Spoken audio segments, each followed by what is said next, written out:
Big magic book summary in Hindi. Big magic by Elizabeth Gilbert. बड़ा जादू सीखो, creative life कैसे जिए, हम अपना कॉन्फिडेंस क्यों खो देते हैं। How to live a creative life, creative living beyond fear. Big magic by Elizabeth Gilbert book review. To live a creative life and let go of fear. कभी कभी आपको भी ऐसा लगता है, कुछ लोगों ने अपनी जिंदगी में इतना कुछ अजीब किया है, जबकि कुछ लोगों के पास कुछ भी नहीं है। तो क्या यह लोग कुछ खास करते हैं, कुछ स्पेशल है, जिनके पास सब कुछ है? सवाल यह है कि ये लोग ऐसा क्या करते हैं जो दूसरे नहीं कर पाते। आप इनमें से किस टाइप के इंसान हो? क्या आप बोल्ड और फियरलेस हो? शायद क्या आप अपनी बेस्ट जिंदगी जी रहे हैं? जो आप लाइफ में चाहते हो, उसे अचीव क्यों नहीं कर पा रहे? ऐसी क्या चीज़ है जो आपको रोक रही है? हम में से ज़्यादातर लोग ऐसे होंगे जो अपनी क्रिएटिव जिंदगी नहीं जी रहे हैं। क्रिएटिव से हमारा मतलब ग्रेट आर्टिस्ट बनाना नहीं, बल्कि इसका मतलब है आपके अंदर हिम्मत हो, हिम्मत कुछ नया करने की, अपना बिजनेस वेंचर शुरू करने की, 40 की उम्र में भी डांस सीखने की, अपनी खुद की लिखी किताब पब्लिश करवाने की, यानी कि जो आपका मन करे वह करने की। हम शायद इस बात से अनजान रहते हैं, लेकिन हमारे अंदर एक खजाना छुपा है, यानी हमारा टैलेंट। हमारा ज़्यादातर टैलेंट छुपा ही रह जाता है, क्योंकि हम अपनी क्रिएटिव जिंदगी जी ही नहीं पाते। वैसे इसका एक कारण और भी है। कई बार हम गलत लोगों पर ट्रस्ट कर लेते हैं, जिससे हमारी क्रिएटिविटी कहीं खो जाती है। तो पहले खुद से पूछिए कि आप जिन पर ट्रस्ट करते हैं वह सही लोग हैं। हम इसलिए भी उम्मीद छोड़ देते हैं, क्योंकि हमें लगता है हम दर्द बर्दाश्त करेंगे तभी हम हमारे काम की तारीफ होगी। यही रीज़न है कि कई सारे आर्टिस्ट सुसाइड कर लेते हैं या फिर अपनी ज़िंदगी को बर्बाद कर लेते हैं। तो जब भी ऐसी सिचुएशन आए, हमें समझ नहीं आए क्या करना है, तो इस बुक की बातें आपको गाइड करेगी। Creative living beyond fear. दरअसल क्रिएटिव लिविंग का मतलब यह नहीं है हमें कुछ बहुत बड़ा, बहुत ग्रेटली करना है, बल्कि छोटी छोटी चीज़ें भी हमें खुशियाँ दे सकती हैं, हमें सैटिस्फैक्शन का एहसास दिलवा सकती हैं, हमारी एक अलग पहचान बना सकती है। तो क्या आप तैयार हैं एक क्रिएटिव लाइफ शुरू करने के लिए? क्या आप अपने डर से बाहर निकलने के लिए एक लाइफ चेंजिंग जर्नी के लिए तैयार हैं? अगर आपका जवाब हाँ है, तो चलिए शुरुआत करते हैं इस जर्नी की। बिग मैजिक करेज। एक आदमी जैकी बर्ड था, जो काफ़ी फेमस तो नहीं था, लेकिन एक ग्रेट पोएट था। उसका जन्म 1925 में ब्रिकबर्ग में हुआ था। उस जमाने के कुछ लोग ब्रिकबर्ग में फैक्ट्री और इंडस्ट्रीज में काम किया करते थे। जैक बेचारा उस स्मोक और शोर शराबे के बीच पला बड़ा था जो फैक्ट्री से निकलता था। जैक जब बड़ा हुआ तो वह भी फैक्ट्री और स्टील मिल में काम करने लगा, लेकिन जैक को पोएट्री से प्यार था। बचपन से ही वह बहुत बड़ा पोएट बनने का सपना देखा करता था। उसके अंदर पोएट्री को लेकर बहुत स्ट्रॉन्ग फीलिंग थी। जैक उसे बखूबी समझता था। वह काफ़ी टैलेंटेड था। उसकी लिखी पोएम वाकई में बहुत खूबसूरत होती थी। कुल मिलाकर जैक में वह सारी बातें थी जो ग्रेट लोगों में होती है। जैक ने 1969 में अपना पहला कलेक्शन पब्लिश कराया। उसके इस कलेक्शन को येल यंगर बॉयज़ प्राइज़ भी मिला था, जिसे बहुत प्रेस्टिजियस माना जाता था। बाद में अपने इस पोएम कलेक्शन की वजह से पुलित्ज़र अवार्ड भी मिला। जैक की लिखी हुई पोएम अमेजिंग होती थी। उसकी ऑडियंस उसकी ओर खींची चली आती थी। इसके अलावा वह काफ़ी हैंडसम भी था। फोक मैगज़ीन ने उसकी कुछ फ़ोटो भी ली थी। जैक के पास फेमस होने के कई सारे मौके थे, लेकिन वह एक दिन अचानक से गायब हो गया। वह फेम को हैंडल नहीं कर पाया था। उसने कहा कि फेमस होना उसे एक्साइटेड नहीं लगता है। वह अपनी ज़िंदगी का हर दिन यूनिक और डिफरेंट चाहता है। जैक ने डिसाइड कर लिया था उसके लिए यूरोप ठीक है। वह पहाड़ों पर जाकर एक सुनसान जगह में रहने लगा। वहाँ के सुकून और शांति भरे माहौल में वह कई चीज़ों के बारे में डीपली सोच सकता था। 2 साल बाद उसने फिर से अपनी पोएम का कलेक्शन पब्लिश करवाया। एक बार फिर से वह रीडर्स का दिल जीतने में कामयाब रहा।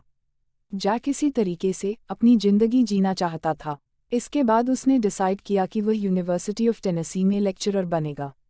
उसने जिसको भी पढ़ाया उसको हमेशा याद रखता था। वह एक रिमार्केबल और एक्स्ट्रॉर्डिनरी आदमी था। लोगों को यहाँ तक लगता था कि वह किसी दूसरी ही दुनिया से आया है।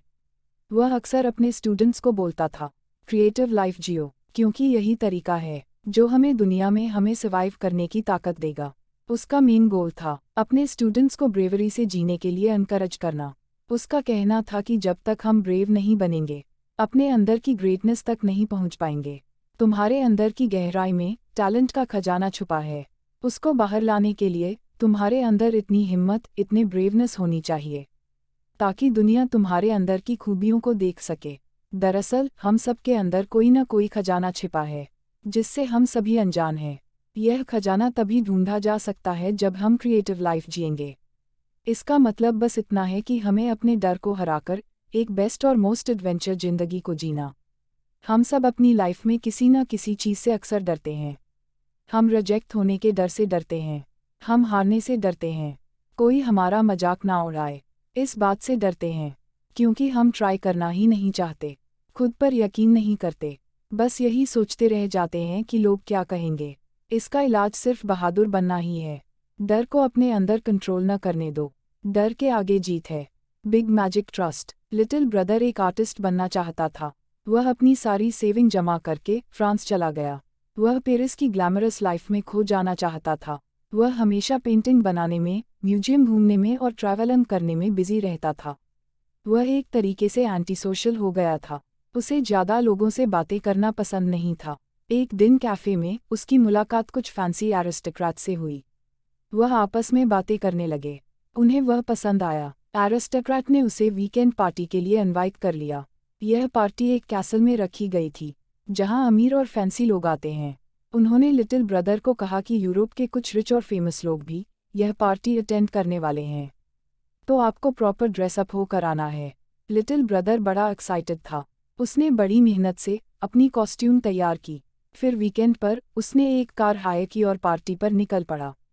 लेकिन जैसे ही वह वेन्यू के अंदर पहुंचा, उसे अपनी गलती रियलाइज हो गई, क्योंकि एरिस्टोक्रेट ने उसे पार्टी की थीम के बारे में नहीं बताया था। उसकी कॉस्ट्यूम पार्टी थीम से बिल्कुल मैच नहीं कर रही थी। वह शर्म की वजह से पार्टी छोड़कर जाना चाहता था, लेकिन उसे एहसास हुआ कि उसने कॉस्ट्यूम कितनी मेहनत से तैयार की है, तो उसका मन चेंज हो गया। उसने पार्टी एंजॉय करने का डिसाइड कर लिया। पार्टी में हर कोई उसे हैरानी से देख रहा था। सबको वह बड़ा फनी लगा। सब लोग उससे जल्द ही घुल मिल गए। वह पार्टी का स्टार बन गया, यहाँ तक कि उसे क्वीन ऑफ बेल्जियम के साथ डांस करने का चांस भी मिला। उसने बाजी पलट दी थी, क्योंकि उसे खुद पर कॉन्फिडेंस था। लोग उस पर हंस रहे थे, लेकिन वह बहुत प्राउड के साथ पार्टी में घूम रहा था। उसके अंदर के आर्टिस्ट ने उसे हिम्मत दी थी। यह एक लेसन है कि अपने अंदर की खूबियों को सराहो, किसी की परवाह किए बिना अपनी जिंदगी जियो। अगर हम यकीन रखते हैं कि हमारी इंस्पिरेशन यहीं कहीं पास ही है, तो हम कभी भी अकेलापन फील नहीं करेंगे। जब आप इंस्पिरेशन पर ट्रस्ट करते हैं, तो वह भी आप पर ट्रस्ट करती है। लेकिन कई बार हम किसी गलतफहमी से भी इंस्पायर हो जाते हैं। अगर आप भी ऐसे ही इंसान हो, तो कोई हेल्पफुल गलतफहमी पालो। एक जिद पालो कि क्रिएटिविटी बनने की डिज़ायर आपके डीएनए में है। आपकी क्रिएटिविटी यही रहेगी, हमेशा आपके साथ रहेगी, चाहे सिचुएशन कितनी भी खराब हो। आपको यकीन होना चाहिए कि आपकी क्रिएटिविटी आपके अंदर हमेशा हमेशा के लिए मौजूद रहेगी। तो जितना ज़्यादा आप खुद पर ट्रस्ट करेंगे, उतना ही आप क्रिएटिव होते जाएंगे। Big magic permission. क्रिएटिव जिंदगी का डिसीजन लेना सिर्फ आपके हाथ में है, इसलिए इस बात से कोई फर्क ही नहीं पड़ता कि पहले आप क्या सोचते थे, क्या करते थे। चाहे आपके पेरेंट्स कितने भी स्ट्रिक्ट या रूल्स फॉलोअर्स रहे हो, चाहे वह हमेशा यही सोचते हो कि लोग क्या बोलेंगे। अगर आपको यह सिखाया गया है, चुपचाप बैठो, जो होना है खुद हो जाएगा, तो भूल जाए इस बात को। हर कोई क्रिएटिव है। क्रिएटिविटी दुनिया में तब से है जब से हमारे पूर्वज इस धरती पर रहते आए हैं। आर्ट की हिस्ट्री 4000 सालों से भी पुरानी है। आर्ट की बात करें तो यह बहुत डाइवर्स सब्जेक्ट है, क्योंकि हर किसी के अंदर एक मैजिक है, कुछ स्पेशल और प्रेशियस है, क्योंकि आपके अंदर पहले से ही क्रिएटिविटी है, बस आपको उसे रिलीज करने की ज़रूरत है। जब तक आप जिंदा हो, क्रिएटिव बने रहोगे। क्रिएटिविटी हमारी सोसाइटी के किसी एक खास क्लास तक लिमिट नहीं है। हम सबके अंदर यह मौजूद है। यही परमिशन आपको चाहिए। आपके अंदर की क्रिएटिविटी आपके लिए वह चीज़ है जिससे आप अपनी क्रिएटिव लाइफ आज से, अभी से शुरू कर सकते हैं। हमारी जिंदगी का एक सेट पॉइंट यही है, जब तक हम जिंदा हैं, तब तक हम अपना हर पल एंजॉय करें। हर चीज़ एक दिन खत्म हो जाएगी, तो क्यों ना खुलकर अपनी जिंदगी जिए, एक क्रिएटिव लाइफ जिए। हमारे अंदर एक स्ट्रॉन्ग सेंस होनी चाहिए अपनी लाइफ को अपने तरीके से जीने के लिए, यानी जो आप डिज़र्व करते हैं उसे पाने की चाहत। यह कोई ऐसी चाहत नहीं है जहां हर चीज़ पर अपना हक समझें, सिर्फ उन्हीं चीज़ों पर जो सच में आप भी डिज़र्व करते हैं। क्रिएटिव एंटाइटलमेंट के बिना अपने कंफर्ट जोन से बाहर निकलना बहुत मुश्किल है। खुद पर डाउट करना, यह सोचकर डरना कि हम किसी काम के नहीं हैं, बिल्कुल बेकार हैं। हमारे मन में एक आवाज़ लगातार गूंजती रहती है, हम किसी के काम के नहीं हैं, हम कुछ भी नहीं कर सकते, एकदम बेकार हैं। क्रिएटिव एंटाइटलमेंट का मतलब है हम अपने माइंड की इस आवाज़ को जवाब दें, इसे बोले कि हमारे अंदर एक पावर है। शायद आप यह सोचकर डरते होंगे, बाकी लोग भी यह काम कर चुके हैं, लेकिन असल में वह काम बाकी लोगों ने किया है, आपने नहीं। कई ऐसे राइटर थे जिन्होंने ऐसी थीम पर लिखने की हिम्मत की थी, जो उनसे पहले शेक्सपियर एक्सप्लोर कर चुके थे, जो काम आपसे पहले कई और कर चुके हैं। उन्हें आप ट्राई करोगे तो कोई नुकसान नहीं है। यह भी पॉसिबल है कि आप औरों से बेहतर करो। अगर आप इसे इतने ऑथेंटिक तरीके से करोगे तो यह खुद ही ओरिजिनल बन जाएगा। अगर आप एक क्रिएटिव लाइफ चाहते हो तो शिकायत करना बंद कर दो। दुनिया तुम्हारी कर्जदार नहीं है। सुनने में यह बात कुछ रूट और डिस्करेजिंग लग सकती है, लेकिन यह एक कड़वा सच है। अगर आप अपनी क्रिएटिविटी में सक्सेसफुल नहीं होते तो दुनिया रुक नहीं जाएगी, किसी को कोई नुकसान नहीं होगा सिवाय आपके, क्योंकि आप दूसरों के लिए नहीं, अपने आप के लिए कर रहे हो। Big magic persistence. हम सब का कोई ना कोई ड्रीम होता है। कुछ लोग अपने दिल में बचपन से एक सपना पालते हैं, लेकिन एक चीज़ को समझने की ज़रूरत है, सपनों की कोई उम्र नहीं होती। आप किसी भी एज में अपनी ड्रीम पूरी कर सकते हो, चाहे आप 20 के हो या फिर 90 के। क्रिएटिव लाइफ जीने की कोई एज लिमिट नहीं है। 1990 के दौर में एक ओल्ड लेडी विनफ्रेड थी। अपने 90th बर्थडे पर उन्होंने एक वाइड पार्टी रखी थी। उनकी हर उम्र के लोगों से दोस्ती थी। उसके कुछ दोस्त तो 20 साल के भी थे।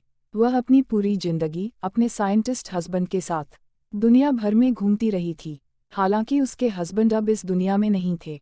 एक दिन किसी ने विनफ्रेड से पूछा, वह कौन सी बेस्ट बुक है जो तुमने अब तक पढ़ी है?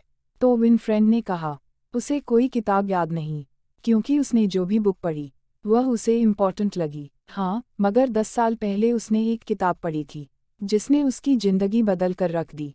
जरा सोचिए, एक 90 साल की औरत आपसे कह रही है, एक बुक ने उसकी लाइफ चेंज कर दी जब वह 80 साल की थी। तो हमारी भी लाइफ में ऐसे ही चेंज हो सकते हैं जब भी हम चाहें। आप ओल्ड एज में भी अपनी क्रिएटिव लाइफ को शुरू कर सकते हो। जब हम बार बार कुछ अचीव करने की कोशिश करते हैं पर कर नहीं पाते तो बड़ी फ्रस्ट्रेशन होती है। कई लोग तो यह सोचकर गिव अप कर देते हैं, शायद यह उनकी किस्मत में है ही नहीं। आपकी क्रिएटिविटी आपके लिए एक रिमाइंडर है जो आपको लगातार इम्प्रूव करना सिखाती है। क्रिएटिव लाइफ जीना अपने आप में एक काम है।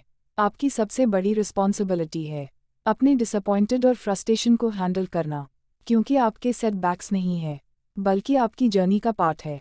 कोई भी रातों रात सक्सेसफुल नहीं बनता। हमें यही सीखना है कि सक्सेस से डिसअपॉइंट के बीच का जो फैसला है उसे मैनेज करना है। हम लोग अपनी ज़िंदगी में हर रोज रिस्क लेते हैं, तो आप किसी चीज़ के लिए कितना रिस्क ले सकते हो, यह डिपेंड करता है कि आप उस चीज़ को किस हद तक पाना चाहते हो। चाहे सब कुछ खत्म हो जाए तब भी कुछ लोग हार नहीं मानते, क्योंकि उनका पैशन उन्हें हिम्मत देता है। क्या आपने कभी ऐसे इंसान को देखा है जो फुल टाइम जॉब करते हुए भी अपनी फैमिली का ध्यान रखें, अपने लवर के लिए टाइम निकाल सके? तो शायद यह इंसान अपने लंच टाइम में अपने लवर से मिलता होगा। यानी उसे जो भी खाली वक्त मिलता है वह उसे अपने लिए जीता है, क्योंकि आप जिसे प्यार करते हैं उसके लिए किसी न किसी तरीके से टाइम निकाल ही लेते हैं। ऐसे ही मौक़ों पर आपकी क्रिएटिविटी रिलीज होती है। आपको किसी परफेक्ट टाइम या जगह की ज़रूरत नहीं है अपनी खुशियाँ ढूंढने के लिए। शायद आप परफेक्शन के पीछे भागकर टाइम वेस्ट कर रहे हो। परफेक्शन के पीछे भागोगे तो अपने ड्रीम्स कभी भी पूरे नहीं कर पाओगे, क्योंकि आप हमेशा परफेक्ट टाइम का वेट ही करते रह जाओगे। तो क्या आप परसिस्टेंस हो? क्या आप सक्सेस के साथ फेलियर को भी हैंडल कर सकते हो? जब तक आप परसिस्टेंस नहीं बनोगे, एक क्रिएटिव लाइफ नहीं जी पाओगे। Conclusion of the big magic.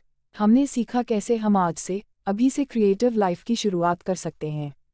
यह समरी हमें इम्पोर्टेंस ऑफ करेज सिखाती है, यानी बहादुर बनना लाइफ में क्यों जरूरी है। आपके अंदर टैलेंट का खजाना छुपा है, इसे बाहर निकालिए। जिनमें हिम्मत होती है, जो लोगों की परवाह नहीं करते, सिर्फ वहीं एक क्रिएटिव लाइफ जी सकते हैं। हम सब लाइफ में डरते हैं, लेकिन यकीन मानो ये डर कुछ भी नहीं है, सिर्फ हमारा वहम है। आपको कोई डरपोक होने का अवार्ड कभी नहीं देता। अवार्ड्स तो उन्हें मिलते हैं जिनके दिल में कुछ कर गुजरने की हिम्मत होती है। जो लोग डरते हैं उनके फैसले भी बहुत ही एवरेज टाइप के होते हैं। हमारा डर दो टाइप का होता है, एक वह जो हमें डेंजर से बचाता है, दूसरा वह जो हमें क्रिएटिव लाइफ जीने से रोकता है। तो हमने जाना कि डर के साथ जीना क्या होता है। जो लोग हार से डरते हैं वह कभी भी अपने सपनों को पूरा नहीं कर सकते। क्रिएटिव लाइफ जीने के लिए किसी से परमिशन मत मांगो। यह आपकी जिंदगी है, इसे